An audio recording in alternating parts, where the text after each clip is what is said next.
नमस्कार दोस्तों, स्वागत है आपका नूरजहान की कहानियाँ के इस नए एपिसोड में, जहां हर कहानी लाती है एक नई सीख, एक नई सोच। आज की कहानी एक छोटी सी पर जरूरी बात सिखाती है, कुछ ऐसे पल जो हमें अपने फैसलों और इंसानियत पर सोचने पे मजबूर करते हैं। तो चलिए बिना किसी देरी के शुरू करते हैं आज की दिलचस्प कहानी। अजय और राजा के लिए जंगल में फंसना एक बुरे सपने से कम नहीं था। रघु और उसकी खूंखार गैंग ने उन्हें बंधक बना लिया था और उनकी जान पर हर पल खतरा मंडरा रहा था। मगर रघु के गिरोह में काम करने वाले एक बूढ़े रसोइये, जिसका नाम नारायण था, उन्होंने उनकी किस्मत बदल दी। रात के वक्त जब रघु और उसकी गैंग खाना खाकर जंगल में लूटपाट के लिए निकलने की तैयारी कर रहे थे, तभी नारायण ने एक बहाना बनाया। उसने रघु से कहा, मालिक, लकड़ियों का जो मौजूदा स्टॉक है वो बारिश में भीग गया है। मैं उसे ढक नहीं पाया क्योंकि मुझे तेज़ बुखार है। बिना सूखी लकड़ियों के खाना नहीं पक सकता। क्या मैं इमरजेंसी स्टॉक से लकड़ियाँ निकाल सकता हूँ? रघु ने जल्दी में ये सोचकर अनुमति दे दी कि सुबह लौटने पर वो स्थिति देख लेगा। रघु और उसकी गैंग जंगल में चले गए और नारायण ने अगली सुबह के लिए योजना बनाई। उसने पहले से छिपी हुई लकड़ियों का इस्तेमाल करने का बहाना बना लिया था, ताकि उस दीवार के पीछे के रास्ते को साफ कर सके, जहाँ से अजय और राजा को भागने का मौका मिलेगा। उस रात नारायण चुपके से अजय और राजा से मिलने गया था, जहां रघु ने उनको कैद करके रखा था। नारायण ने उन्हें कहा कि वह उनको ये कैद खाने से भागने में उनकी मदद कर सकता है। अजय ने पूछा, आप हमें क्यों बचाना चाहते हैं और यहाँ से भागने में हमारी सहायता आखिर क्यों करना चाहते हैं? उसके बाद राजा ने कहा, हमें आप पर भरोसा नहीं हो रहा है। वैसे भी हम लोग बहुत बड़ी मुसीबत में फंस चुके हैं और ऐसे में आपकी बातों में आकर और कोई खतरा मोड़ नहीं ले सकते। तब नारायण ने अपनी दिल दहला देने वाली कहानी सुनाई। ये कहानी लगभग 25 वर्ष पहले की है। ये उस समय की बात है जब रघु का पिता इस गैंग को चलाता था। मैं और मेरे कुछ दोस्त भी इसी जंगल में फंस गए थे, जैसे आज तुम दोनों फंस चुके हो। हमें भी उसी तरह बंधक बना लिया गया था जैसे तुम्हें। मेरे सारे साथी मारे गए, लेकिन मैं अभी भी जिंदा हूँ, यहाँ एक रसोइया बनकर। मेरे 2 बच्चे हैं, एक बेटा और एक बेटी। मैं जब तुम दोनों को देखता हूँ तो मुझे अपने बच्चों की याद आती है। इसीलिए मैं चाहता हूँ कि तुम दोनों इस नर्क से भाग निकलो और अपनी ज़िंदगी जी सको। अजय और राजा को उसकी कहानी सुनकर बेहद दुख हुआ। राजा ने कहा, नारायण काका, चिंता मत कीजिए। मेरे पिताजी इस शहर के डीजीपी हैं। हम आपको यहाँ से ज़रूर बाहर निकालेंगे और आपके परिवार वालों को ढूंढने में आपकी पूरी मदद करेंगे। उसके साथ साथ रघु और उसके साथियों को उनकी किए की सज़ा ज़रूर मिलेगी। ये वादा है हमारा आपसे। नारायण ने बताया कि जिस दीवार के पास वे कैद है वह एक नकली दीवार है। उसके पीछे लकड़ियों का एक मौजूदा ढेर है जो बाहर से एक असली दीवार जैसा लगता है, लेकिन वो सिर्फ एक महज वहम और आँखों में धूल झोंकने की एक सोची समझी साजिश है, बस और कुछ नहीं। ये एक गुप्त सुरंग का रास्ता है जो जंगल के बाहर एक सड़क की तरफ जाती है। मगर नारायण ने उन्हें चेतावनी दी कि अभी भागने का सही समय नहीं है, क्योंकि रघु और उसकी गैंग जंगल में लूटपाट कर रहे हैं और इस समय अगर भागोगे तो शायद तुम्हारी जान खतरे में आ सकती है। ऐसा इसलिए क्योंकि पूरे जंगल और ये खुफिया सड़क पूरे इलाके में उनके साथियों का राज है। सही और सुनहरा मौका अगली सुबह को मिलेगी जब वे लूटपाट करके यहाँ अपने डेरे पर लौट आएंगे और खाना खाकर सो जाएंगे।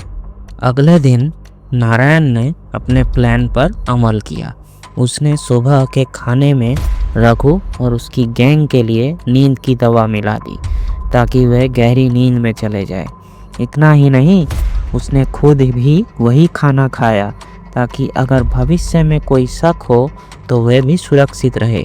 जैसे ही सबने खाना खाया और सो गए, नारायण ने अजय और राजा को इशारा किया। उन्होंने लकड़ियों का ढेर हटाया नारायण की मदद से और गुप्त सुरंग के रास्ते से जंगल के बाहर का रास्ता पकड़कर तेजी से अपनी जीप में भाग निकले। रघु और उनकी गैंग को भनक तक नहीं लगी कि उनके बंधक वहां से भाग चुके हैं। अजय और राजा सफलतापूर्वक जंगल से निकलकर अपने घर पहुंच गए। जब उनके परिवारों ने उन्हें देखा तो उनकी खुशी का ठिकाना नहीं रहा।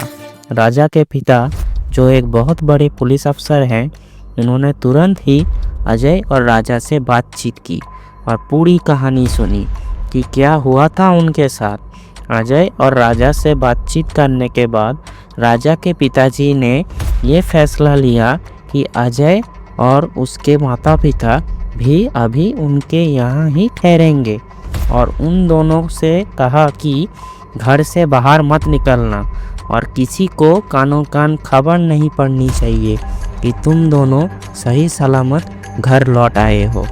इसी दौरान राजा के पिताजी मिस्टर तरुण रानावत, उन्होंने अपने पुलिस स्टेशन के जूनियर अफसरों से कहा कि 25 साल पुरानी मिसिंग फाइल्स खोजकर उनके घर पर भिजवा दे और डीआईजी, आईजी और एसीपी कुछ सीनियर अफसरों के साथ एक सीक्रेट मीटिंग की और रघु की गैंग के ऊपर रेड करने के लिए अपने टीम के साथ मिलकर एक तगड़ी योजना बनाई। उसके साथ साथ उन्होंने नारायण के परिवार को भी ढूंढने का ऑर्डर दिया अपने जूनियर अफसरों को।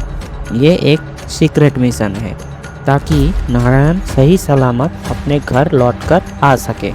इसीलिए किसी को पता नहीं लगना चाहिए कि पुलिस रघु के गैंग को पकड़ने की योजना बना रही है। अगर रघु को किसी तरह भनक लग गई कि राजा डीजीपी तरुण रानावत का बेटा है तो शायद नारायण की जान का खतरा भी हो सकता है। अगले दिन ही पुलिस अपनी पूरी फोर्स लेकर जंगल में पहुंच गई और पूरे जंगल को घेर लिया और वही खुफिया रास्ते से पुलिस सीधे रघु के अड्डे में जा पहुंची, जिससे रघु और उसके साथियों का वहां से बच के निकलना लगभग नामुमकिन था। पुलिस फोर्स और रघु के डकैत साथियों के बीच काफ़ी गोलाबारी हुई।